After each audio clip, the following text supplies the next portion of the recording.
కానీ దురదృష్టం ఏంటంటే ఇక్కడ జరిగినటువంటి వాస్తవ విషయాలను బయటికి పోకుండా ఇక్కడ ఈ పేద ప్రజల తప్పు అన్నట్టుగా ప్రభుత్వము పోలీస్ అధికారులు చిత్రీకరించే ప్రయత్నం చేస్తున్నారు.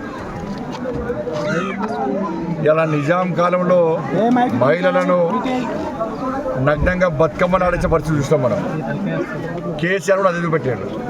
ఇవాళ కాంగ్రెస్ పార్టీ ప్రభుత్వంలో ఇవాళ మహిళల పట్ల, చిన్న పిల్లల పట్ల, హిందువుల పట్ల ఏ విధంగా ఇందిరమ్మ ఎమర్జెన్సీ చూపడుతుందో ఇవాళ అర్థమవుతుంది.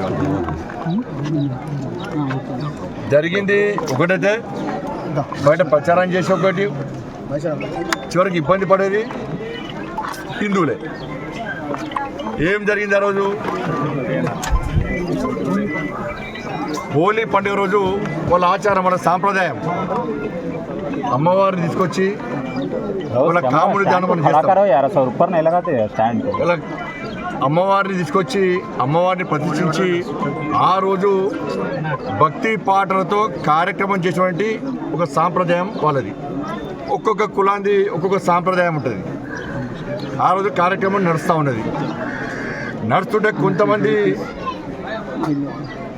ఆ రోహింగ్యాకి సంబంధించి, ఆ జాతికి సంబంధించి ఫాల్తునా కొడుకులు కొంతమంది వచ్చారు. వచ్చి ఆపమన్నారు. వాళ్ళు ఆపారు. ఆపడానికి సహకరించారు, ఆపారు. సమస్య పరిష్కారం అయిపోయింది. అయిపోయిన తర్వాత కూడా ఇవాళ 100 మంది, 300 నుంచి 500 మంది ఆ రోహింగ్యాకి సంబంధించి సంఘ విద్రోహ శక్తులు వాళ్ళందరూ వచ్చి మూకుమ్మడిగా ఇవాళ వీళ్ళందరి మీద దాడి చేసినటువంటి ఆ సంఘటనలో తప్పు ఎవరిది? ఎవరి దగ్గరకు వచ్చారు? వీళ్ళ ప్రాంతం మీద దాదాపు 30 సంవత్సరాలుగా ఈ ప్రాంతంలో ఉంటున్నారు. వీళ్ళు నివాసం ఏర్పరచుకొని పొట్ట కూటి కోసం చిన్న చిన్న పనులు చేసుకుంటారు. వీళ్ళు పండుగ చేసుకుంటుంటే వీళ్ళ ప్రాంతానికి వాళ్ళు వచ్చి రాళ్లతో దాడి చేసిర్రు, మారణాయుధంతో దాడి చేశారు. దెబ్బ తాకింది ఎవరికి?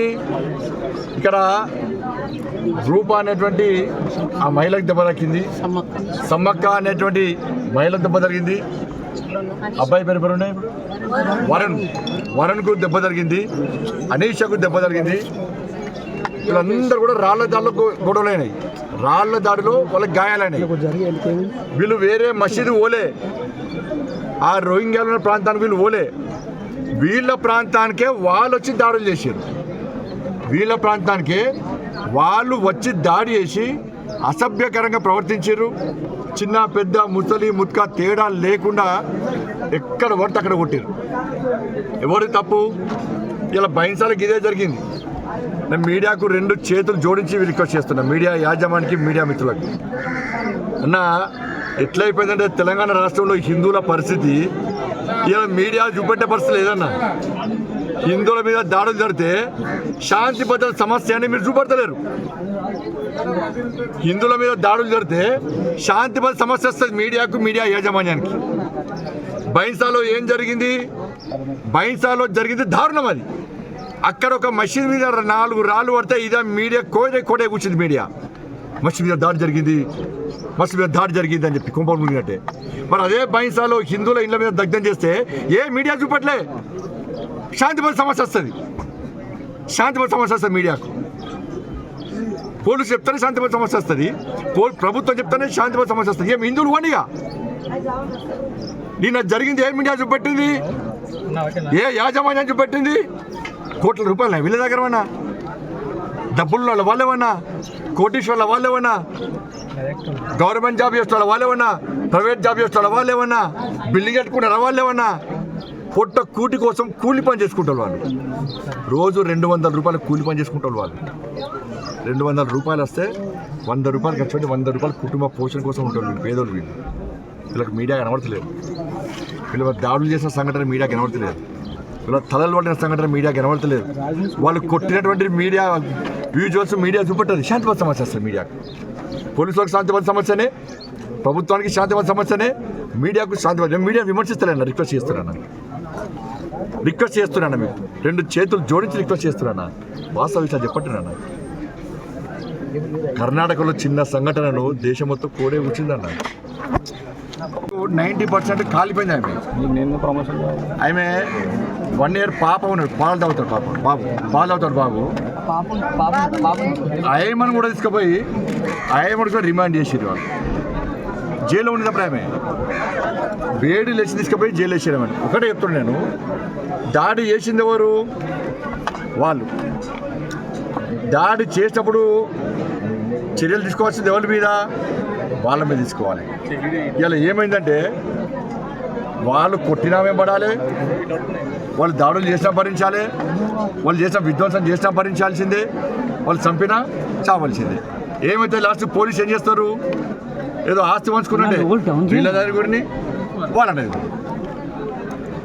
పోలీస్ చట్టం ఏం చెప్తుంది? ఇలా ఎవరు ప్లేస్కి అంటే వాళ్ళ మహిళల ముందు మహిళలను కొడుతుంటే వాళ్ళ మొగోళ్ళు వచ్చారు, కాపాడుకునే ప్రయత్నం చేశారు. మొగోళ్ళని కొడుతుంటే మహిళలు వచ్చి కాపాడుకో దాంట్లో కొట్టుని నూకేస్తారా? మా వాళ్ళని చంపడం నూకేస్తారా వాళ్ళు? ఇలా వీడియో చూస్తే ఏర్పడతలేదు మీకు? వీడియో చూస్తే ఏర్పడతలేదా డిపార్ట్మెంట్కు? ఎవరు రెచ్చికొట్టారు? వీళ్ళు ఉన్నది 50 మంది, వాళ్ళు వచ్చింది 300 మంది. 300 మందిని 30 మంది కొడతారా? 30 మందిని 300 మంది కొడతారా? వీళ్ళ కాలనీకి వచ్చి వాళ్ళు దాడి చేసిరా? ఎవరు చేసిరు? అసలు కారకులు ఎవరు?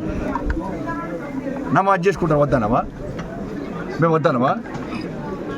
Congress party minority declaration announce చేసింది అప్పుడు ఎలక్షన్స్ అప్పుడు. దానిలో direct Muslim minority declaration announce చేశారు, ఇండైరెక్ట్ హిందూ డిక్లరేషన్ కూడా అనౌన్స్ చేశారు. ఏంటంటే మేము మైనార్టీ డిక్లరేషన్ ఇచ్చేసినాం, మేము ఇక హిందువులను కాపాడే పరిస్థితి, మీ బతుకు మీరు బతకండి, మేము మైనార్టీలో కొమ్ము కాస్తామని చెప్పి కాంగ్రెస్ పార్టీ మైనార్టీ డిక్లరేషన్ చేసింది. కానీ ఆ సమయంలో ఆలోచించినటువంటి తెలంగాణలో హిందూ సమాజం ఆలోచించకపోవడం వల్లనే ఈ దాడులు. కాంగ్రెస్ పార్టీ మైనార్టీ డిక్లరేషన్ ఇస్తే తెలంగాణ రాష్ట్రంలో హిందూ సమాజం ఏం చేయాలి? అలర్ట్ కావాలి. కులాలు చూసిర్రు, వర్గాలు చూసిర్రు, ఊర్లు చూసిర్రు, ఓట్లు గుద్దుతారు కాంగ్రెస్ పార్టీకి. కాంగ్రెస్ పార్టీకి మీరు ఓట్లేసి గెలిపిస్తే, మైనార్టీ డిక్లరేషన్ కాంగ్రెస్ పార్టీకి ఓట్లేసి గెలిపిస్తే కాంగ్రెస్ పార్టీ ఇచ్చే సమాధానం హిందువులకి ఏంటంటే పేదల మీద దాడి చేయడము, ఉల్టా 307 కేసులు పెట్టించుకోవడం వీళ్ళ మీద. అరే చంపడానికి వాళ్ళు చంపే ప్రయత్నం చేస్తే వీళ్ళ చేతిలో మారణాయుధాలు ఉన్నాయా? ఏమున్నాయి వీళ్ళ చేతిలో? మారణాయుధాలు పట్టుకొని వచ్చింది వాళ్ళు. 307 కేసు వాళ్ళ మీద పడతారా? సంతృప్తీకరణ అంటుంది. అంటే వాళ్ళని సంతృప్తి పరచడానికి ఇలా వీళ్ళని అనేది ఒక్కాలి, హిందువులు అనేది ఒక్కాలి. వీళ్ళు ఏమైంది? సెక్యూరిటీ వాళ్ళకి ఇస్తున్నారు, దాడులు చేసిన సెక్యూరిటీ ఇస్తున్నారు. వాళ్ళు ప్లీజ్ సార్ రండి సార్ అని రాష్ట్ర మర్యాదను తీసుకొచ్చి 5 రిమాండ్ చేసిరట. రిక్వెస్ట్ చేసి బతలాడి వీళ్ళని గుంజుకపోయి రిమాండ్ చేసారు. వీళ్ళని గుంజుకపోయి చిన్న అమ్మాయిని కొడితే కొంచెం ఇంగిత జ్ఞానం ఉందా? గోవిందరెడ్డి సిఐ గారు, అనిల్ ఎస్ఐ గారు పక్కా కోర్టుకి ఇస్తాం, 80% వదిలిపెట్టాం మేము. వాళ్ళు మీ పని చెప్తున్నారు, మహిళలను చూడకుండా కొడతావు అనిల్ కుమార్ ఎస్ఐ గారు? ఇదేనండి పద్ధతి? ఏ చట్టం చెప్పింది నేను కొట్టుమని? ఏ ప్రభుత్వం చెప్పింది నేను కొట్టుమని? మహిళలను కొట్టే అధికారం ఎవడిచ్చింది నీకు? ఏ ఆఫీసర్ ఇచ్చింది నీకు అధికారం కొట్టే అధికారం? ఇక అమ్మాయిని తీసుకొని కొడతావు నువ్వు. ఇంతకుముందు ఒకసారి ఇంత యాక్టింగ్ అన్నాడు ఆయన, మీరు మీద చూసింది. ఇప్పుడు ఆయన్నే కొడుతున్నాడు, పడిపోయాడు గట్టిగానే. మీరు చూసారా? మీరు పడిపోయాడు, సంపుతుంటారు ఆఫీసర్ అని. అంటే ఇప్పుడు ఏం చేస్తారంటే ఆ కేసు పెడతారు మీరు. ఇప్పుడు ఆ కేసు గ్యారంటీ పెడతారు, పోలీసు వాళ్ళు చెప్పడానికి. అంటే నేను యాక్టింగ్ నేను చూసినా, నాకు చూసిరు కదా మీరు, నవ్వురు కదా మీడియా అంతా చూసిరు కదా. కింద పడి ఆయన లేచి ఇట్లా పడిపోయినట్టు యాక్టింగ్ చేసి సంతూరు అంటున్నాను నేను. ఆయనకు నేమ్ ప్లేట్ లేదు. ఎందుకన్నా కొమ్ము? అసలు మీరు డ్యూటీ చేస్తున్నారు, పోలీస్ వ్యతిరేకం కాదు కదా. ఇవాళ వాళ్ళకి సెక్యూరిటీ ఇస్తారు, వీళ్ళని ఇష్టపెడుతుంది. వీళ్ళకి ఏమైనా సహాయం చేయడానికి వస్తే కూడా వాళ్ళు రాణిస్తలేరు. ఇళ్ళకి తాళాలు వేసారు, వాళ్ళని బారికేసి పెట్టారు. నిషేధిత ప్రాంతం ఇది, నిషేధిత ప్రాంతం ఇదేమన్నా ఎవరి కంట్రోల్ చేస్తే వస్తుంది? కంట్రోల్ ఎవరు చేయాలి? ఈడ పెట్టిరు, స్టార్టర్ హౌస్ పెట్టిర్రు, మొత్తం చట్ట వ్యతిరేక కార్యక్రమాలు అన్నీ కూడా ఇక్కడ చేస్తారు. ఇది పెద్ద మాఫియా, ఇది పెద్ద మాఫియా. ఇలా మీడియా రాకుండా రాకుండా ఉంచడానికి కారణం ఏంటంటే వాళ్ళ దగ్గర నుంచి ఎవరికి ముడుపులు ముట్టాలో అన్ని ముడుపులు ముడుతున్నాయి. వాళ్ళ బండారం బయటికి వస్తుందని చెప్పి వాళ్ళు రాకుండా చేసే ప్రయత్నం చేస్తున్నారు వాళ్ళు. వాళ్ళ సెక్యూరిటీ ఎవరికి ఇచ్చినాడా? సెక్యూరిటీ మనుషుల కంటే వాళ్ళకు ప్రార్థన మందిరాలు ముఖ్యం. వాళ్ళకి వీళ్ళకి సెక్యూరిటీ ఇస్తలేరు, వీళ్ళ సెక్యూరిటీ పెడుతుంది, వాళ్ళ కొమ్ము కాస్తున్నారు. అరే దాడి చేసింది వాళ్ళు, ఇంకా రాళ్ళతో కొట్టింది వాళ్ళు, దెబ్బలు తాకినాయి వీళ్ళకు, హాస్పిటల్లో అడ్మిట్ అయింది వీళ్ళు, తలలు వలిగినాయి వీళ్ళకు, వాళ్ళకు కనీసం గాయాలు కాలే, ఏం గొడవలు జరగలేదు. వీళ్ళు తీసుకుపోయి ఈ అమ్మాయిలను తీసుకుపోయి పోలీస్ స్టేషన్లో తీసుకుపోయి కూర్చొని ఇష్టానుసారంగా మాట్లాడితే ఏ చట్టం చెప్పింది?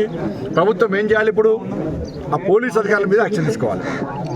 మీరు తీసుకోకుండా ఏ విధంగా లీగల్ మేము పక్కా పోతాం లీగల్. లాస్ట్కు బలేది అధికారులు బలవుతారు. పోయిన ప్రభుత్వానికి ఇచ్చిన కొమ్ము కాస్తే ఏమవుతుంది?